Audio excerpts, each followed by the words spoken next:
continue.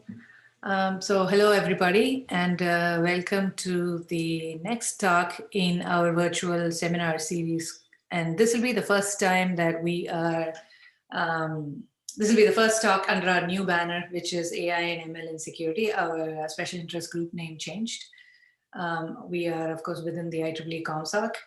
I am Subha Subbalakshmi. I am a professor at Stevens Institute of Technology, and I am the chair of this special interest group.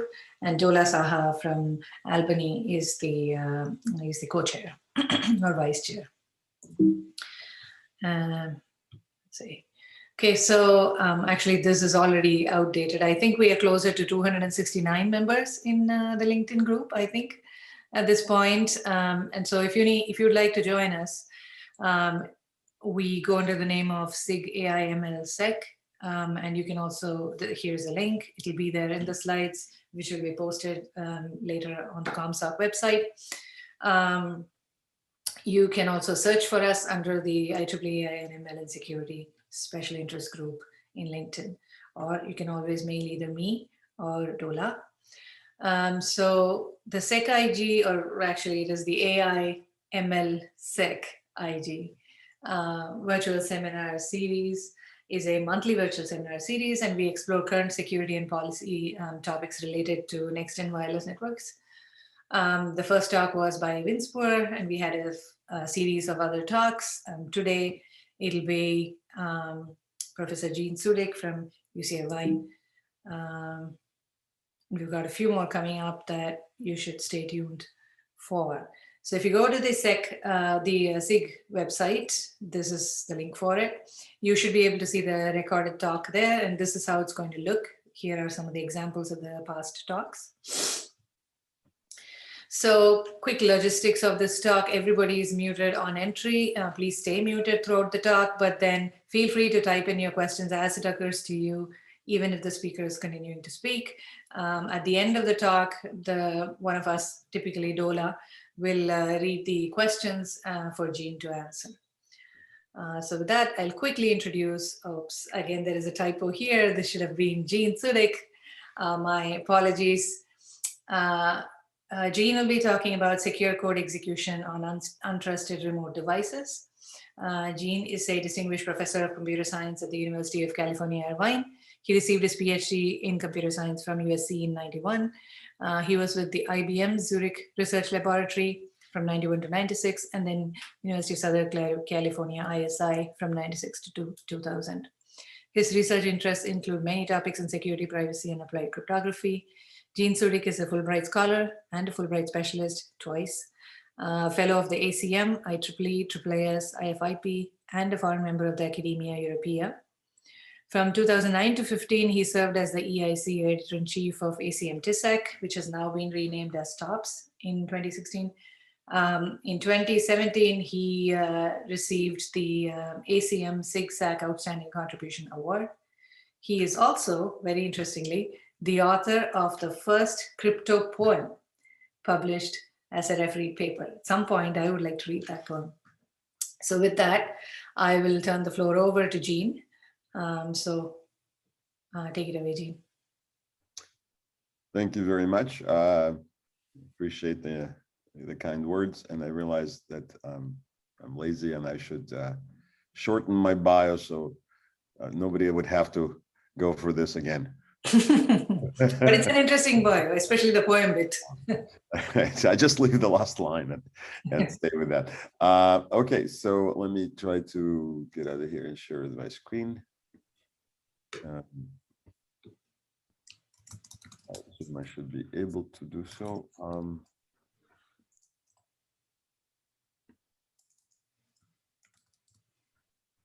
Okay.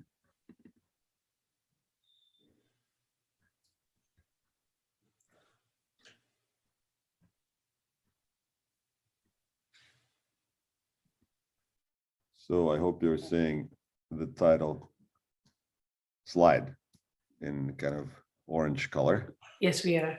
Yes. Okay, good. We're in business. Yeah, so this is the secure code execution on untrusted remote devices or low-end devices. And this is the work that, this is the kind of a milestone in a longish line of work we've been doing at UCI, looking at security of these smart IoT embedded CPS type devices and systems. And this is work with two of my current PhD students and two former PhD students. Let's see. So that's the outline. I'm not sure how well it corresponds to the rest of this talk, but I'll try. So we'll talk about what are the IT devices and what kind of applications they can be found in. I'll motivate this research and attempt to describe the problem that it solves, and introduce something called remote attestation, which is a kind of a basic security service for this type of setting. Focusing on something called the hybrid remote attestation, and then get into this the real subject of this talk, which is proofs of secure proofs of execution. So of course everybody knows. And just a word of warning: this talk will have, despite this as being an AI ML security group, I'm sorry, there's no AI and there's no ML here. There's not even blockchains in this talk. So multitudes of interconnected devices are starting to pop up in all kinds of spheres of everyday life, in cars, in homes, in offices, in public spaces, in space, in underground, in the air. God knows they're everywhere, and their number and variety is growing every day. So we find them under the names of embedded, cyber physical, IoT, or smart devices. They're used, like I said, very widely, and they often, they're heterogeneous because different types of devices tend to, because they're specialized, tend to serve different purposes. And also there is this phenomena of, at the same time, so not contradictory, phenomena of sort of monoculture, like people in droves start buying Google Nest or Alexa or Echo or Ring doorbell.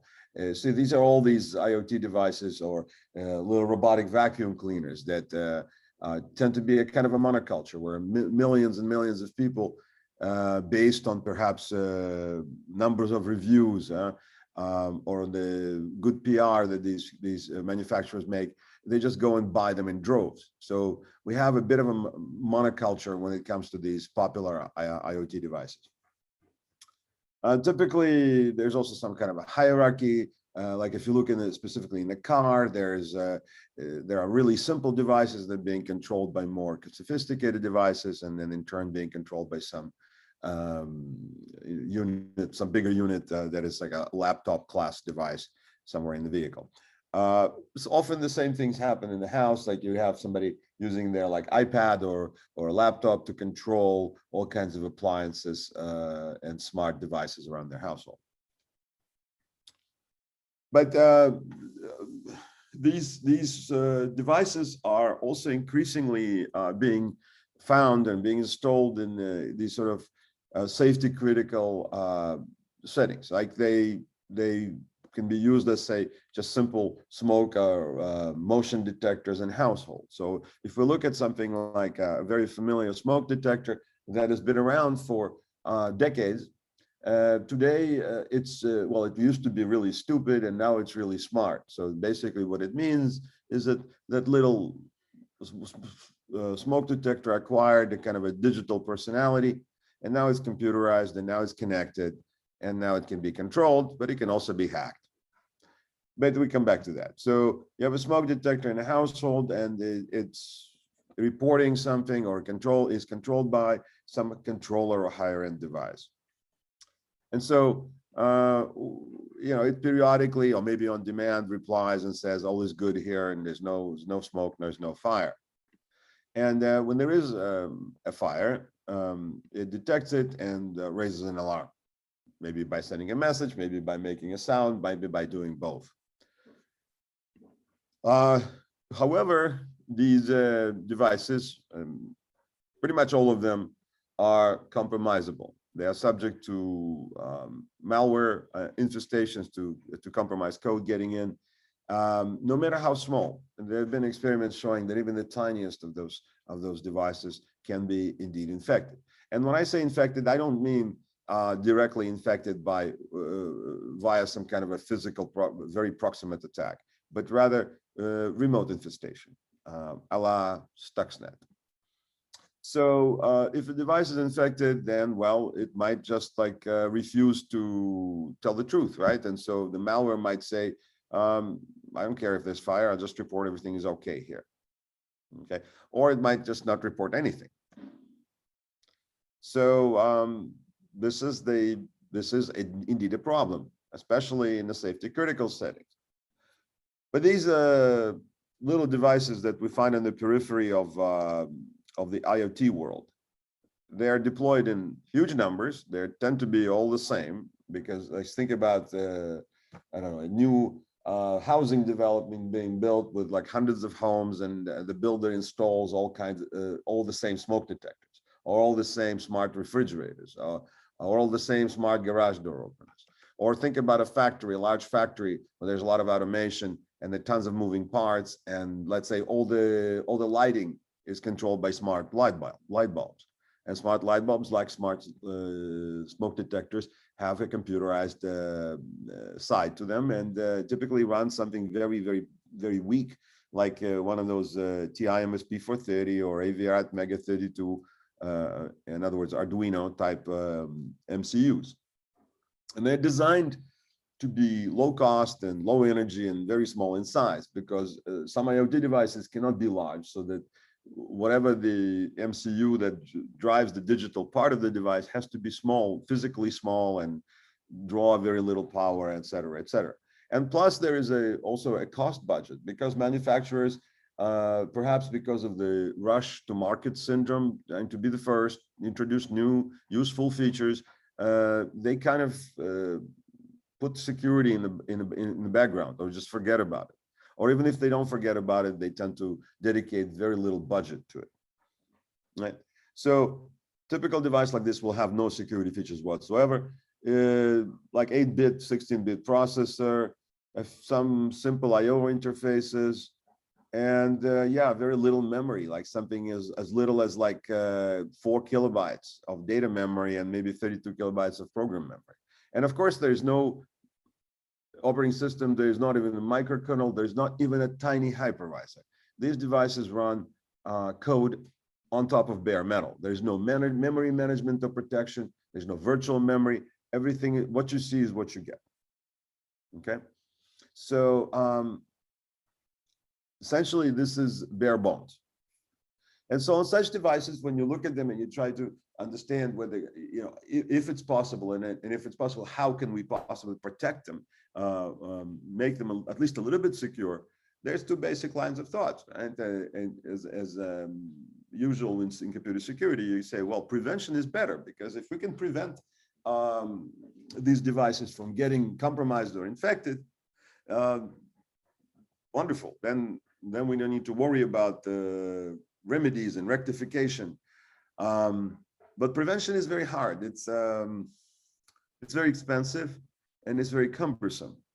And also, it's sometimes just a non-starter, because these simple devices, if they had the fancy security features like security to trusted execution environments, or some other interesting features, it would be fine. If they had lots of memory and storage, then they could run some kind of antivirus, anti-malware programs.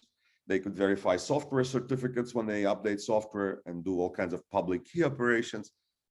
But this is, you know, patently unrealistic, right? These devices cannot do any fancy crypto. They cannot run anti-malware that is constantly being updated, the kind of anti-malware that we run in our laptops and desktops. This is impossible, right? So prevention is off the table. So what can we do? We can do, the next best thing is detection. And it's the only alternative, other than just giving up and going home. So the goal of detection then is to kind of be able to first at least detect that the device has been compromised. So you allow the device to be compromised. You accept the fact that it can be compromised, and periodically or whatever, measure what's going on with that device, right? And detect, and then act upon detection if that compromise is detected. So The problem at hand here is that assuming that the device, since we kind of resigned ourselves to the fact that the device will be compromised at some point, what can we do? How can we still trust, or can we trust anything produced by that device? That is, it's not in front of us. If a device is in front of us and we can perceive it, we can always, if we suspect that something is wrong with it, we can press some kind of a hardware reset button, bring it back to its virgin state, or we can plug it into some kind of a direct with a USB and JTAG, reprogram it physically. But the problem with IoT devices is there may be, first of all, there could be a gazillion of them spread around large area. A lot of them might be inaccessible or very difficult to access. It could be inside walls and ceilings and bridges, in all kinds of nooks and crannies where physical access is cumbersome or not even possible. So if we have such a device and we suspect that it's been, or we accept the fact that it be compromised, how can we trust anything that it tells us, or whether data is being reported or the actuation that's been performed, we ask it to perform? And how do we bind the results, right? We ask it to execute something, to, let's say, some code in order to, say, sense data, or to code to turn on the alarm. And how do we know that the results it gives us are actually bound to the expected software? And how can we do it cost efficiently? Of course, that is also an important question, because there's always a great pressure to drive the costs down. So again, we have this really very simplistic picture with this smoke detector, and we want to make sure that even if there is indeed a compromise, right? If the adversary managed to subvert this device and inject malware, that the device will still return the correct results in case there is a fire. In other words, we would like to build sensors, or also actuators, but sensors are easy to talk about, like sensors that cannot lie, even if they're kind of rotten on the inside. And that's kind of the theme of this talk. So the typical process, software process in a sensor device, in a simple sensor device of the kind that I'm referring to in this talk, triggers sensing hardware for something called GPIO, or general purpose input-output interface. And it's a very primitive interface, and it uses some communication protocol to do so, and waits for the sensed value. Okay, and the sensing hardware is supposed to return that.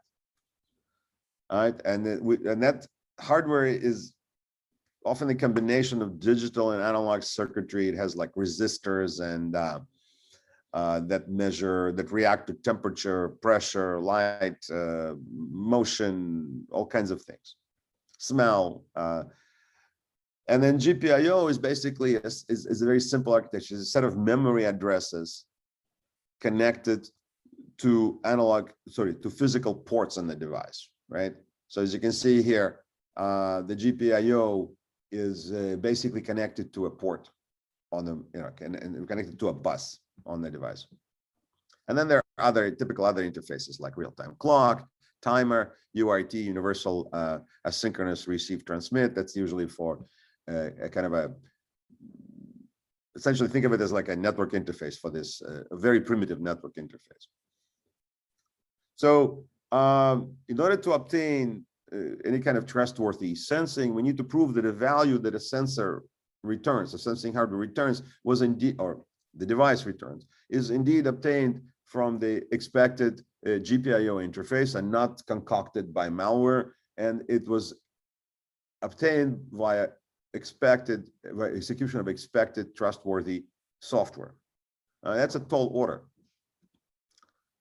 Now we'll step back a little bit and say, well, look at this been done in this kind of landscape before, and there is a body of related work that is a bit less ambitious. It's more basic. It talks about how to detect compromise, not how to trust the data that comes back from a sensor or trust that the actuator performed the command, but rather simply how to detect if the compromise has occurred. And this is called remote attestation. And this is a phrase you may have heard in the context of trust zone and TPMs and Intel SGX. It's something a little different in this context, in the context of this talk, and a low-end device. So a remote attestation is a way to detect malware presence or invalid software state on a remote, on a simple remote device.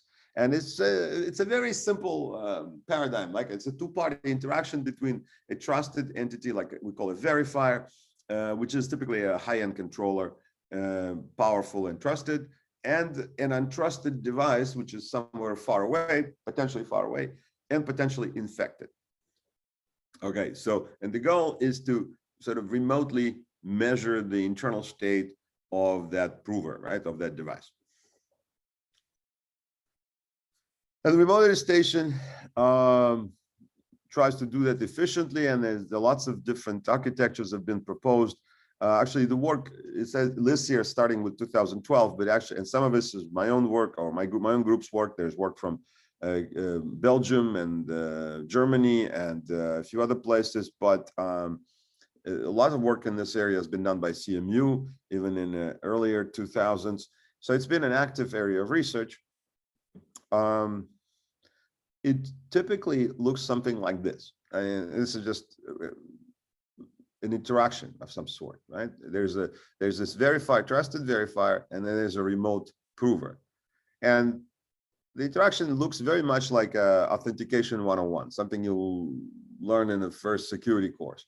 The verifier challenges the prover, and the prover responds with the, well, response to that challenge, response to that challenge. Now, the only difference between a standard authentication protocol, two-party authentication protocol, and this is that the prover is supposed to compute a response which is based not just on a challenge and some secret, right? Because without a secret, this makes no sense. This picture here, of course, assumes that the verifier and prover share a secret key. But the response must be based on the challenge, but also on the measurement of the memory or storage, whatever is the context here, of the prover. And so it's like an authenticated measurement of memory. Okay. Now this sounds very simple, and indeed, if these were abstract, if this was an abstract protocol, this would be super trivial. But the problem is the prover is potentially infected, and that causes all kinds of headaches. Right? Otherwise, if prover was could never be infected, this would be a trivial protocol. Okay. So if secure, this interaction should convince the verifier that the prover's memory corresponds to a given value. So the prover typically is the one who knows what software configuration to expect. Sorry, the verifier knows what software configuration to expect on a given prover, right? He knows that all smoke detectors must run this binary and only this binary. So if there's anything else there, then something is wrong and the device has been compromised. So what kind of adversaries are we looking at? Well, the most obvious one is what we call a Stuxnet adversary. Everybody, I'm sure, heard about Stuxnet. In other words, a remote adversary, the one who never comes anywhere close to the victim devices, but exploits vulnerabilities to remotely reinject malware. So this is the most dangerous and the most scalable adversary, because if you manage to find, as we see with the SolarWinds hack, and as we saw with Mirai botnet that got into the millions of these home DVR cameras and zombified them a couple of years ago, and a few other incidents that people know less about. So this is the most obvious adversary. Now, there are others. There's also a local adversary that tries to manipulate the local communication channel and tries to maybe mount a denial of service attack. That's a little bit more laborious for the adversary, because they have to be more up close and personal. And then there's a physical adversary, which of course is the most threatening, but it's not scalable, right? This physical adversary is the one that actually has to grasp a device that it tries to, or be very, very, very near the device that it tries to attack, And it comes in several flavors like non-invasive, side channel, and invasive, right? And that's really nothing you can do about unless the device in question is encased in some tamper-proof skin or packaging. So depending on of course, the attack, and there can be different goals for the adversary. Sometimes the adversary aims to violate privacy, when it's exfiltrate, like infect your sensors and exfiltrate sense data. You can see how that in a household, that may be just annoying, but in a place of business, this could be, or in a government facility, this could be really dangerous. Sometimes the adversary's goals are to violate security or safety. This is typically with infecting actuators, right? If somebody starts uncontrollably flushing toilets or washing dishes in your dishwasher, or maybe turning on and off lights, that's a security safety issue. And then there's zombification, which is kind of maybe non-obvious, but this is what happened with the Mirai botnet.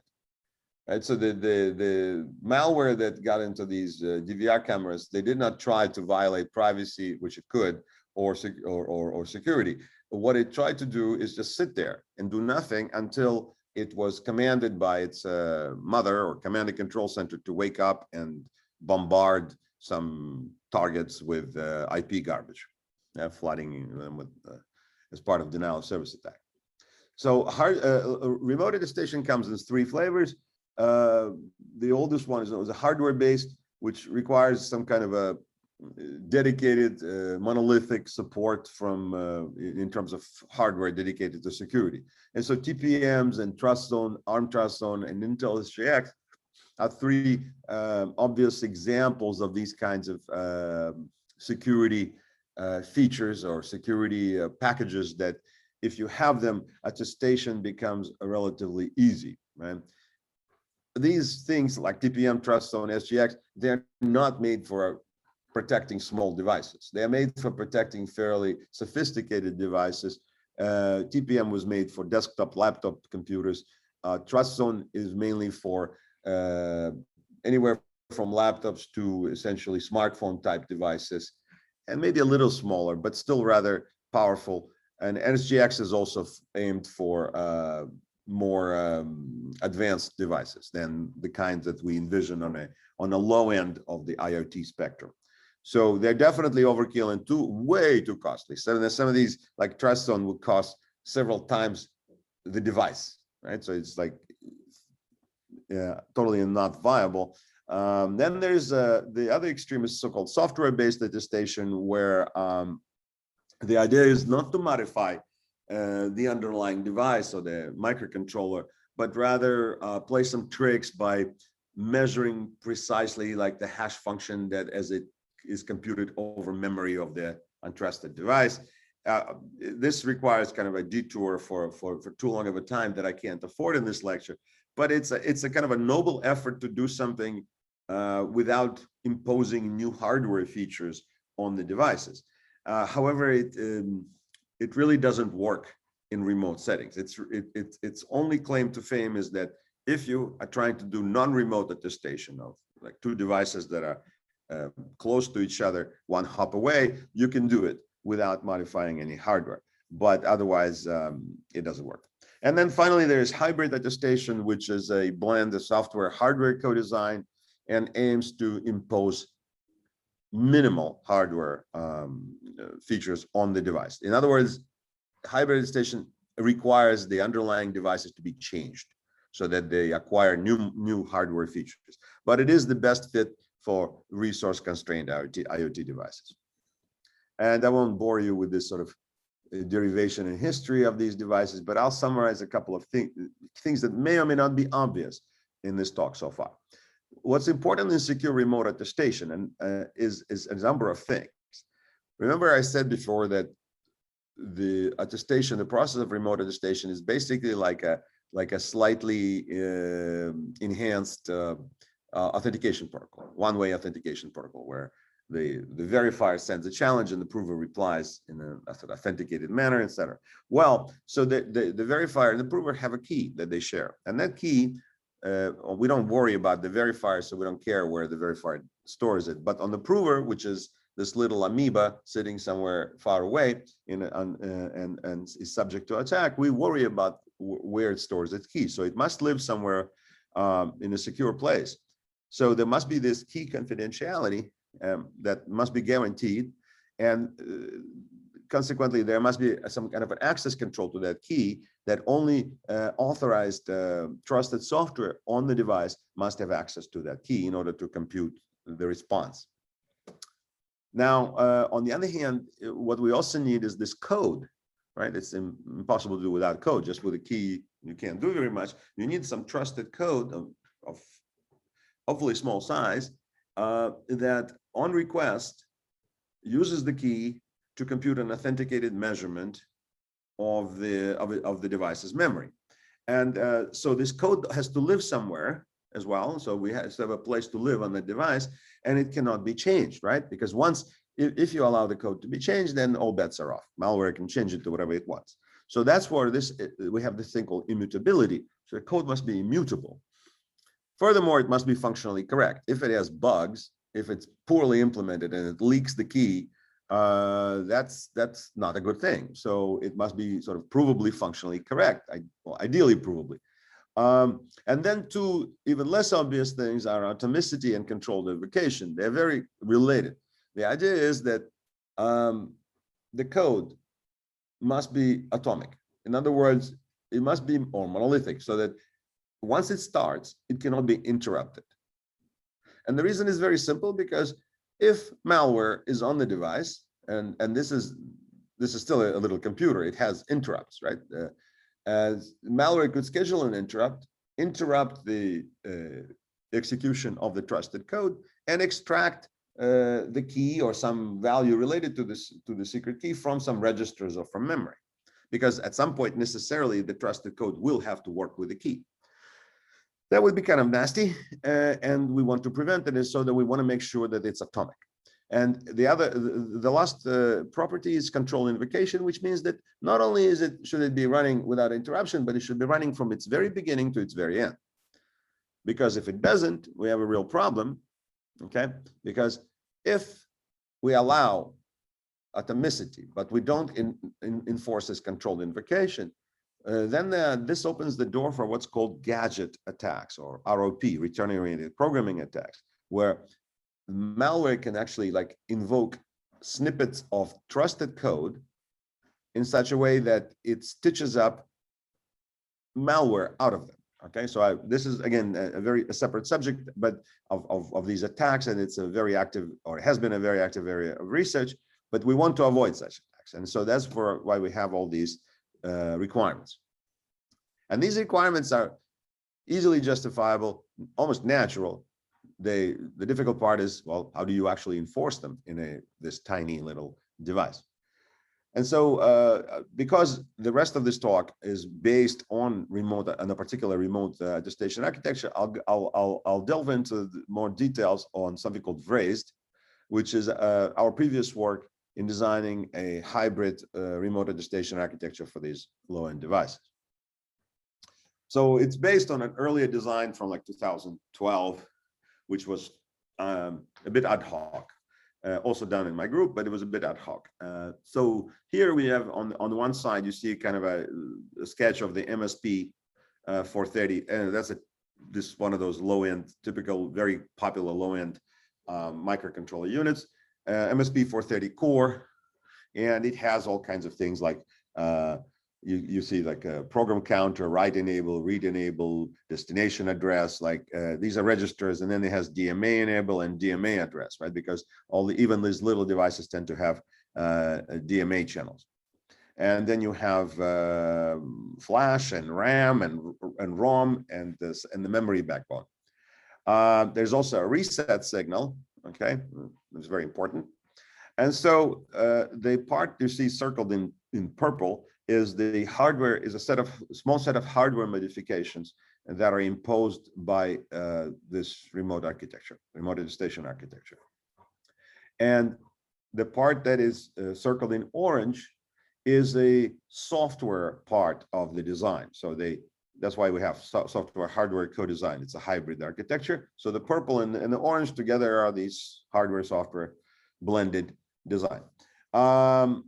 Okay, so the hardware modifications enforce various rules. The software, the SW@, that's a attestation code, trusted code, and it lives in ROM. Okay, so there is a dedicated ROM, or read-only memory, and that gives us immutability. The key, the secret key that the device shares with its controller is also stored in ROM. Okay, so it cannot be overwritten, but in addition, that key can also not be read from anywhere but trusted code. Then there's a little part we call the exclusive stack. I'll come back to that. And access to that is also restricted. And then there's RAM, the rest of RAM that is available to the application. And then there's the flash where the code, application code resides. And usually the way that it executes there, it's in place, right? So it's not like in a normal computer where you call an executable and it's copied from disk to memory. Here it's usually executes in place. Of course, all this is nice, but it's just a picture. We use most of the code that you see in orange there in the top box that says SW@. Most of that code, like 95% of the code, is actually an implementation of an HMAC. An HMAC is a keyed hash function. And in fact, we adopted an HMAC implementation that is formally verified. Okay, so there's a reason for that, and it's from a library called Hackle, HACL, and it was published a couple of years ago at CCS. It comes from INRIA and Microsoft Research. It's a well-respected cryptographic package. We just basically ripped out its HMAC implementation. And it gives us all this immutability, correctness, and formal guarantees. And so we know from this that because everything is in ROM, malware cannot modify any of the trusted software or modify the key. However, do we know if the code executes properly? Well, we know it because the hardware modification, that here hardware mod, enforces proper invocation and atomicity. It makes sure that the software attestation code, the attestation code in the orange can only be called from its or invoked from its first instruction and cannot be interrupted. So it also manages the non-interruptibility. Okay, and it also manages that there is a cleanup, right? That for example, any kind of malware even after execution cannot access this the stack that the trusted code uses, and it maintains access control to the key and the memory, etc. So the part in purple is essentially the policeman. Now, our goal in designing Vrazed was actually, well, we had several goals. One of the key goals was to obtain a formally verified architecture. Okay, so we're not providing something that's just ad hoc and wishy-washy and just say, well, you know, we made a nice soup with good ingredients. Trust me, it tastes good and is secure. This is often how things are done. This is often how things used to be done, even in my group, and for years. And so this time we said, well, we are going to do it better. We are going to provide some formal guarantees. And of course, it helps to lean on previous work, like the Hackle library. So how do we do this? So we have this, we had to define a new notion of secure remote attestation. What are its properties? What are its goals? We had to break it down in several sub-properties, prove that these sub-properties together imply end-to-end security. Then it's not enough because to just formally verify the design. We then implemented this Vrazed hardware software components, and then proved that each of these components, the module that implements each of these components satisfies each sub-property that we've broken into. And so then based on all this process, and I'm sort of abstracting away a lot of gory details because this was definitely not an easy undertaking, we could show that the implementation, not just the design, the actual implementation satisfies our definition of security. right? And in process, we used the for Hackle, we just adopted its already proven result that was based on Hoare's logic. And for other subproperties that are in hardware, okay, because software is mainly the computation of an HMAC, but everything else is pretty much in hardware. For hardware properties and for hardware components, we use linear temporal logic and model check. And this was hard, but not extremely challenging, because LTL turns out to be quite appropriate here, good fit. And this was actually implemented on a TI MSP 430 using the open cores Verilog design, which turned out to be quite a convenient thing to use. And then we synthesized it on a basis 3 FPGA. And it surprisingly yielded fairly low overhead. We compared it to previous results with sort of its precursor called SMART, which was totally ad hoc. And so the increase was just a little bit. And we compared it to an alternative design that comes from Catholic University in Leuven in Belgium called Sancus. And Sancus is a kind of a total alternative. It's a pure hardware architecture. So everything that we do in software, it does in hardware. And it does a bit more than that, so to be fair. And so, as you can see, we really have a fairly low overhead, both in terms of number of registers and what's called loots or lookup tables. Now, back to the problem at hand, in whatever little time I have left. So our goal is to build these kind of sensors that can't lie. And the remote attestation seems to be like a natural foundation, or maybe a natural tool that which could solve this problem. But it turns out at closer look that by itself, remote attestation is insufficient. What it does, if you recall from earlier slides, it measures instantaneous current state, right, of an untrusted remote device. But it does not prove any execution of any attested code. It just says, this is the measurement of the memory. That's it, right now. And it occurred after your challenge was set. So as far as the verifier is concerned, it generates a random challenge. It has to be random, of course, because otherwise you can have replays. The random challenge, the verifier computes a function of that challenge, a secret key, and its whole memory, and replies. And that tells the verifier that, yeah, this is like a fingerprint of the prover's memory that was computed some seconds ago or some milliseconds ago, but after the challenge was set. But that's it. It does not bind the outputs of the execution to the code, and it cannot execute arbitrary code. So if we want to use remote attestation, then there's some kind of a naive approaches that unfortunately don't work. So if we say, well, let's first attest the device as prover device, the smoke detector. Let's attest it. And if attestation is successful, then let's ask it to execute something, right? But while to a reasonable layperson, this may sound like a totally sensible thing to do. To a security person, this is a nightmare, because you see, there's something called tuk-tu attacks that are well known in security. Tuk-tu is a funny word. It stands for time of check to time of use. So if you attest the device and you're satisfied that it's okay, the next thing you do is you ask it to execute something. But there is some non-negligible time that is in between these two operations.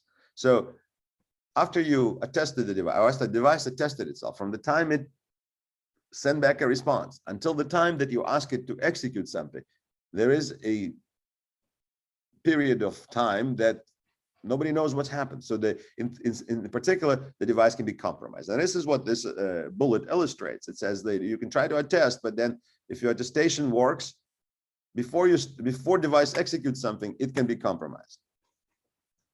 If you do the other way around and do execute then attest, for example, trying to see, this is more of a kind of optimistic way, right? You ask the device to execute some code, hoping that it's not compromised. But then after it's finished executing, you ask it to attest just to make sure, just to see if you can trust the execution. Yeah, this seems a little more sensible, except that if you have a compromise that is on the device before the execution started, then the device is in a compromised state. You ask it to execute something, it will execute it incorrectly or maliciously. It will then heal itself, meaning it will expunge malware. Malware will just leave, right? It will erase itself, and malware can't do that. Just erase all traces, and then you attest the device, and attestation will be successful because the device is in a good state. And similar to something like this, where you attest, then execute, then attest again, so which is essentially execute is wrapped around attestations. And you can see that even that does not give us desired guarantees. The problem is that the tricky malware, and malware is tricky, and it's usually written by people at least as smart as us, maybe smarter. It can hide itself. It can do things that it can do all kinds of contortions. And we also don't know how to prove that the proper code was executed, right? Because the code we want to execute isn't already present on the device. It might have to be sent to the device in order to be executed. So the takeaway from this exercise is that even ideal remote attestation by itself is insufficient. We need something more. We need a proof of execution of code that we want on the remote device, and it must be tied to the output produced by that code. And that leads us to the last part of the talk, which is the proof of remote software execution. And I know that it's already getting late here. I'm going to try to speed up a little bit. So what is proof of software execution, or remote software execution? We call it POX. Basically, or loosely kind of speaking, it's a cryptographic binding. It has to be cryptographic, okay? Can't think of anything else. So cryptographic binding, strong cryptography between executed code, output produced by that code, and temporally consistent remote attestation of the code and the output. Okay, so code, output, and the binding between it. But let me explain what I mean here by temporally consistent remote attestation. Temporally consistent means that when you are, and this is actually an issue that has to do with remote attestation as well, must be the case that when you're computing a function like a MAC or HMAC, any characteristic kind of cryptographic function over over some code, over some input, the input cannot change during computation, okay? And this might seem actually either strange, or it might seem totally even trivial, that you have a input and you're computing a cryptographic function over that input. And while you are computing that function, the input changes. Either the input once that you already covered or the input that you haven't already covered. If it changes, it can lead to errors and nonsensical results. Now, in a textbook on authentication protocols or in security textbooks, you usually don't encounter things like that. Nobody talks about this because actually this kind of thing only happens when you have shared memory, or you have ability to interrupt the computation and change the input. And so this is very important, because the temporal consistency means that we must make sure that the executed code and the outputs that are produced by its execution cannot be modified once the code is executed and the outputs are produced. So it must be temporally consistent. And so the attestation of that code and its output must be secure. And so in some ways, this service, this POX, is a kind of an extension to remote attestation. It's like a superstructure.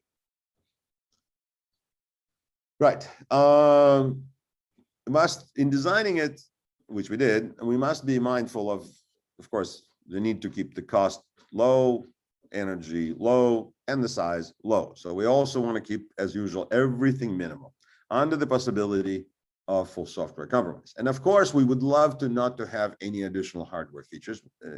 Nobody loves introducing those because, especially manufacturers, but we cannot avoid it. And we can prove that we cannot avoid it. Just the challenge is how to keep it minimal. And so it leads us to Apex. Apex is this architecture for formally verified proofs of execution. The main idea is, again, we're very much motivated by cost and minimality, is that if we could just have a minimal amount of data that indicates that execution of expected code has happened or did not happen, that might just be enough. And what's the smallest data? Well, actually, it's 1 bit. We cannot get less than 1 bit. So we will have this one special bit that lives in a very special place, like somewhere like, remember the key, we have a secret key and it lives in a special place. And so we'll have an additional bit that lives in that special place. And it's called an exec bit or exec flag. And that is going to be set to 1 and authenticated and returned to the verifier if and only if the execution of the expected code proceeds normally. Everything goes well. Any violation at all will reset this flag to 0 and no proofs will be generated. So, right, so 1 means everything is fine, 0 means something is wrong. This flag is stored in restricted physical memory, right? It's clearly not ROM because it has to change, but it's in restricted physical memory and access to it is controlled by hardware, by Apex hardware. And so there's like an MCU rule that says if somebody unauthorized is trying to access that flag, the device resets. And also, notably, that flag itself is covered by the array measurement. Okay, so we'll come back to that in a minute. So assuming you have an underlying secure remote attestation architecture, we have these unforgeability guarantees that the attestation result will reflect the exact flag because, right, we already have the attestations architecture, and all we may have to make sure that the exact flag is covered along with everything else in the execution of array architecture. And so it's reflected in the computation and then communicated to the verifier. So the problem is then, how do we control this exact value, right? And what does it mean to properly execute arbitrary code that comes from the verifier? Well, we must make sure the executable runs atomically, just like we did with our remote attestation. So it cannot be interrupted and bad things cannot happen while it is interrupted. Execution must happen after receiving the latest attestation challenge. That seems really trivial and obvious, but maybe not, because if you don't start the execution until the latest challenge arrives, then you can have replay attacks, right? So we want to make sure then when the prover device replies to its verifier, then it's replying in response to the latest, timeliest challenge. And of course, the executable and its outputs must not be modifiable, right? So none of that can be modified during the execution and during the remote attestation computation. And that's what that refers to temporal consistency. So here's a kind of a sketch. So we have something called metadata that comes from the verifier, and that's a set of addresses where we store configuration parameters about execution. It includes the exec flag, the challenge, pointers to the output range. This is the OR region, is where the output of the execution is going to go. There's pointers to the executable location, that's the ER, right, or executable region. And so these are 2 separate regions, 3, metadata, executable region, and output region. And then our specialized hardware, Apex hardware, controls the exact value based on the parameters in the metadata, and it also monitors a bunch of CPU signals. So before execution, the configuration must be written to metadata. That's is preparing, right before everything is executed. Metadata cannot be changed. Once it's written, it cannot be changed. Any change will cause exec flag to be set to 0, and that's self-defeating. Configuration parameters can be written here, right? So these parameters in gray, the metadata, can be written by untrusted software, okay? But if that untrusted software lies and puts the wrong parameters, or puts the execution executable in some other region, or makes the output go somewhere else, it won't work, because eventually the reply will be generated that will reflect the values that the verifier does not want. So I know I'm skipping some potentially important details here, but I feel like I will be soon running out of time. So during execution, the exec flag is set to 0. It's a default value, either like after a boot. The only way to switch to 0 to 1 is to start execution from scratch. So the PC equals 0 means that the PC starts, the program counter starts at the beginning of the executable region. And this is when the exec flag goes to 1. And it's supposed to run smoothly. And in most cases, of course, there's no malware, so everything will run smoothly. But if anything happens, like an interruption, an IRQ reset, or the program counter leaves the executable region, it just goes out anywhere out of it, this would, of course, give malware opportunity to skip instructions and change data, etc. Immediately, exec flag will set to 0. Will be set to 0. If any DMA activity occurs, like malware could try to tamper with data memory through the DMA, right? The malware, God knows where malware could be hiding, also on peripherals. So we want to make sure there is no DMA activity during execution. Any DMA activity will set exec to 0. Okay, and this invalidates the execution, the proof of execution. Right. So the only way that a program can leave, the only way to kind of jump out of the execution of this executable region is with exec equals 1. Right. So if you finish the last thing, right, that means you exited at the last instruction in the that executable region. Right, so I'll try to skip all this. Basically, this is the idea that it's impossible for the adversary to violate the rules of Apex, right? So no matter what the adversary does, even if it's in control of all the sort of DMA and essentially all software state on the device, can't do a thing. Okay, so the summary is like this. This is maybe a picture that's worth a few hundred words. The verifier is far away, right? So never mind this little short black arrow, but the verifier could be really far away. It defines the execution metadata. It then sends the metadata, which may include the actual code, to the prover. On the prover, which is the large box on the right of the screen, you have inside the dashed box is unprivileged software, which we don't trust that software. It's whatever software runs on the device. It may, in fact, be malicious. What it's supposed to do is install received code to the proper location, set up the configuration registers, okay, another parameter, the metadata, and execute received software, producing some output. Once that's done, it invokes raised. Now, raised, remember, we built this on top of raised. The raised remote attestation must be invoked. Okay, and that's it. Once the attestation is invoked, the result is then sent to the verifier. But what indeed happens, right, as in step 5, right, the Apex hardware, of course, monitors, well, before even step 5, the Apex hardware monitors these 3, 4, 5, and 6 and makes sure no violations occur, right? Otherwise, it resets the exec to 0 and actually resets the device. So only at the end, when attestation is completed, right, that it outputs this value H, the unprivileged software, the untrusted software returns to the verifier the output and the value H, right?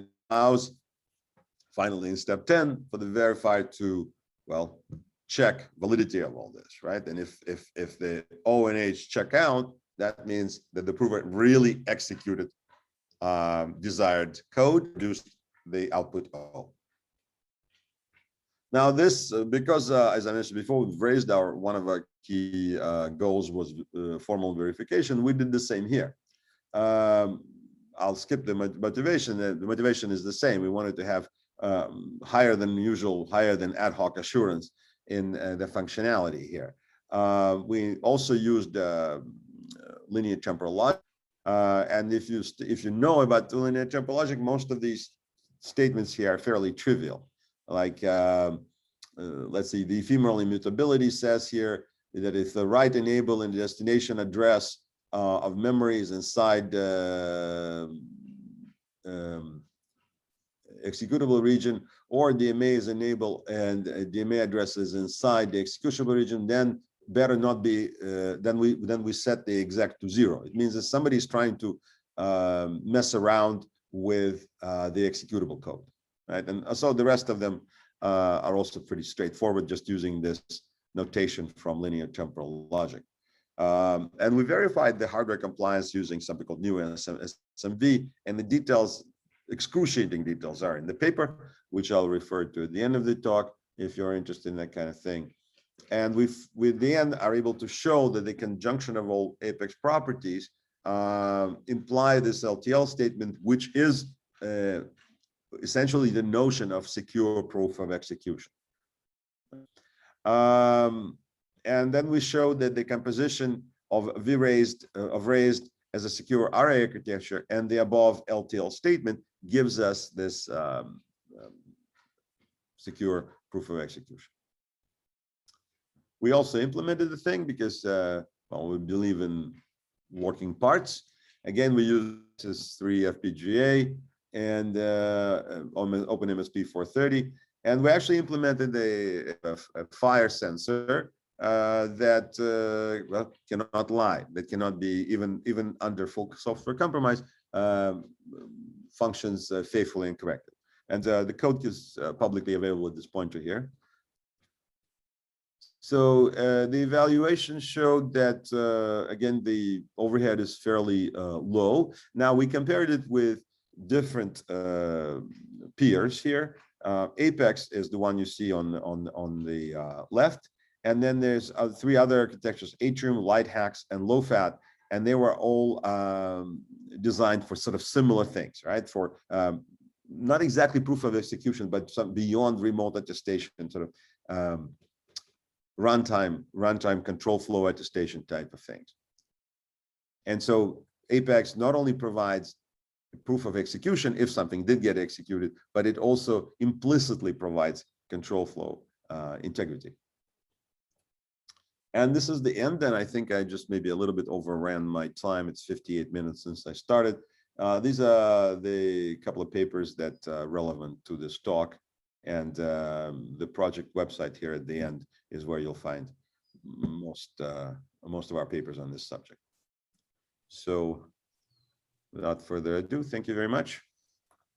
Thank you. Thank you a lot for the detailed description of all the different aspects of the talk. So let's start with a set of questions from the audience. The first question comes from Mohammed Shajafar. On page 32, I think slide 32, can sub-property verifications assure we have a global verification for the secured RA system? Well, I mean, depends on what it means to have a global array system. I mean, we defined a notion of secure remote attestation, what it means, the end-to-end, and we proved that essentially what we get here, that the implementation of raised satisfies that notion. I don't really know what global means. I'm not sure if the global means that multiple sensors, possibly. Global means end-to-end. Okay. No, we do get end-to-end. We do get end-to-end. Now, he didn't ask that question, but you said multiples and that. For multiple, this is still an open thing, right? How to do this for multiple devices with formal verification is not has not been done to the best of my knowledge. Okay. Then the next question comes from Muhammad Shajafar again. In slide 49, can exec flag be modified or get accessed by illegitimate users? I think I'm expecting here that the malware, does a malware have access or can have access to the restricted memory that you talked about? Right, slide 49. Okay, 1 second.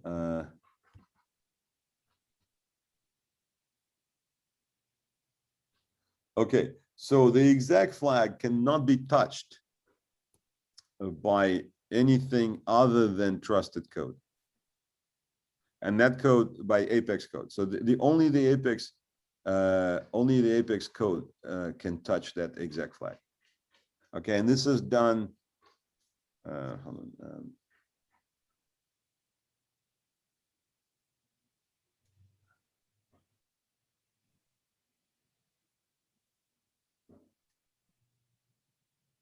You see that exec flag is only accessible by Apex code.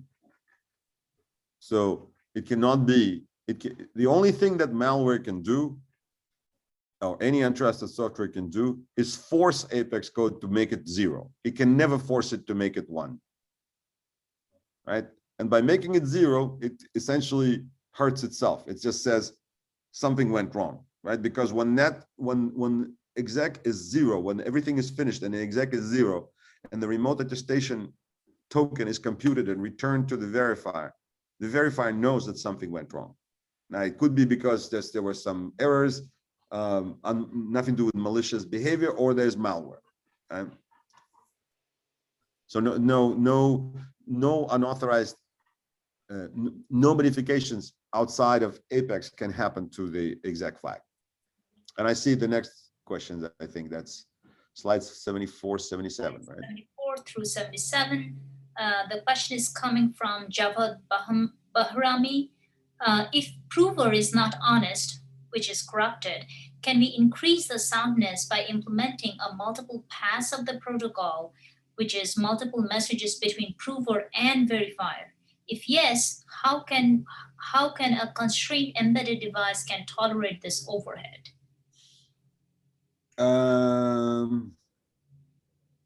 So there were some other attestation architectures that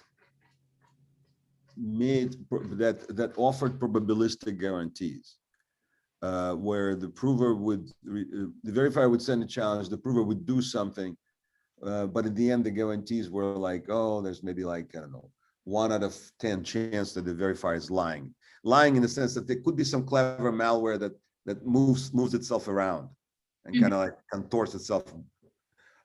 So in those settings, you would run it more than once, because then it's like probabilistically, it's like I don't know, like Fiat-Shamir protocol. You try to if you run it 10 times, and the probability, is not 1 out of 100, but maybe 1 out of 100 to the power 10. So that it goes quite a bit low. Yeah, and this is expensive, right? Obviously, right? It may be cheaper because there's like less hardware on the prover, but it's expensive in terms of bandwidth and the computation. We don't do any of that because here there's nothing probabilistic, right? So by doing it twice, I don't see what you would get by doing this twice. And by the way, here's a kind of a more fundamental reason not to do it with more than 2 messages. So the prover is remember, despite the size of the rectangle on this slide, is a tiny device, right? The verifier is like a big beast, and the prover is a tiny thing. We want to minimize intelligence we require on the prover. So if we have more than a protocol that requires more than 2 rounds, right, then we will necessarily have to keep state and increase complexity on the prover. The way it is now, and the way that most remote attestation protocols work, despite the details of the architecture, they're all like in and out protocols. They're like message out from the verifier to the prover, a message back from the prover to the verifier. And this way, verifier is like an RPC, right? Verifier, sorry, prover does not keep state. He gets a request, he services the request, and he forgets about it. Right? If you have further messages, then the prover would have to keep more information, right? Intermediate state. And that state has to be protected. That becomes a complex issue. So there's a number of reasons to avoid multi-round protocols, where multi means more than two. Right. So we have one more question from Ahmed. What if the adversary creates a physical connection between its code and exec flag to execute and manipulate it? Can EPEX still detect that? Right. The previous question that whether the exec flag can be modified at all or not. Right. I mean, so this is a slightly different question. I feel, if I'm understanding it correctly, he's saying this is a physical attack, right? If the adversary would have to actually have a wire, and he would have to like probe the device, and I would say that's an invasive physical attack. It's a totally legitimate thing to ask about, but we never claim security against such attacks, right? What we do is we claim security against remote adversary. If you remember that slide, there was a remote adversary, local network adversary, or a combination of the two. We also claim security against physical non-invasive adversary. But we don't claim against side channel or invasive physical. And this, I think, falls into the invasive physical. Yeah, this would be, this Apex will not protect against that. Is it at all possible that a malware which is sitting there remotely can get address of the physical address of the Apex of the exec flag, and then can modify it before it gets transmitted? No. Well, first of all, the exec flag is never transmitted. It's only the cryptographic function that is computed over memory and the exec flag that gets transmitted. So again, if you try to modify the exec flag in situ, right, as it is on the device, it causes the immediate reset. I see. Okay, so it's a bit, I mean, mind you, this is a bit drastic, right? I mean, we just go for the simplest, we kind of go for the jugular and say, well, this is the simplest thing to do in order to get provability and in order to get, but is it really convenient to reset the device? Maybe not always, right? Because malware may, and this is a subject of a whole different talk and a different line of research that we do, but malware may not aim to report incorrect values. The malware may aim to disable or brick the device. And so if malware is really there to deny service, then it's very happy with us resetting the device constantly, right? They will just say, hey, I'm going to try to modify the exec flag, and you idiots will reset the device. Excellent, the device is out of commission. And when it boots up, I will do the same, and you'll reset it, and it's out of commission. So, but that's a whole different, ball of wax. I have one more question here. Exit flag has the same place in every Apex setup, or is it randomly changed on every system? Well, for a given architecture, it will be in the same place. So if it's TI MSP 430, it will be in the same place. If it's AVR at Mega 32, it will be in a different place. But yes, for a given, I think you're asking is like for a given class of device, it will be in the same place. And that makes it easier because it's the hardware, it's our hardware that monitors access. So for the logic to be simpler, we need to keep it in the same place. Mm-hmm.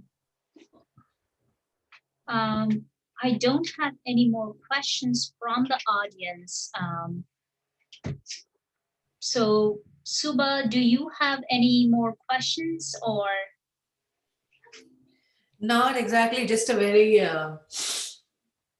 sort of generic question in the sense that when you design these protocols and algorithms and things like that, do you use a data set that you normally test against, or do you actually experiment things and that's how you verify? Right. Yeah. That's it. That's my question. That's right. That's right. That's correct. Yeah.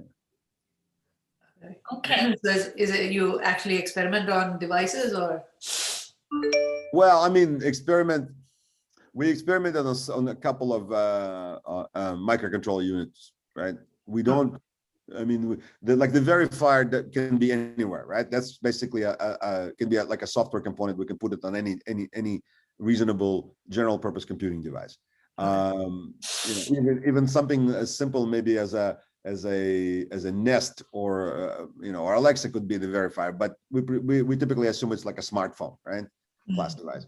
But as far as the interesting one is the prover, right? So the prover, we play with various low-end devices like at Mega and and MSP 430.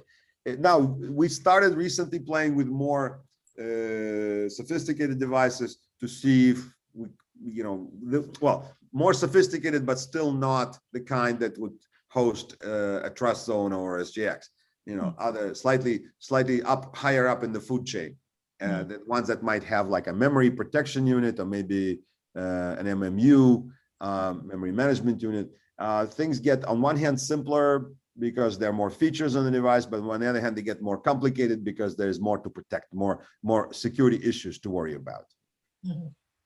Okay. No, and I see another question. No, we don't have any ASIC results. This is really, it's not, so we're trying not to get into ASICs because that kind of makes us very specialized. We want to try to be general, but if you're interested in the code and by all means contact me. I'll put you in touch with the student in charge of this, in charge of the FPGA and implementation and everything. Okay, but it could be realized as an ASIC. I mean, we just didn't do it. So how do you simulate your malwares? Do you write your own malwares, or you just? So malware writers are clever. We cannot like write the best malware, right? We're not good enough to write the best malware. We can look at the samples, but the thing is, we also know that malware has certain goals, right? No matter what it does and how it's written, in what language, and how much memory it takes, whatever, it has certain goals. And its goals are, either to like brick the device or supply fake measurements or ignore actuation commands and things like that.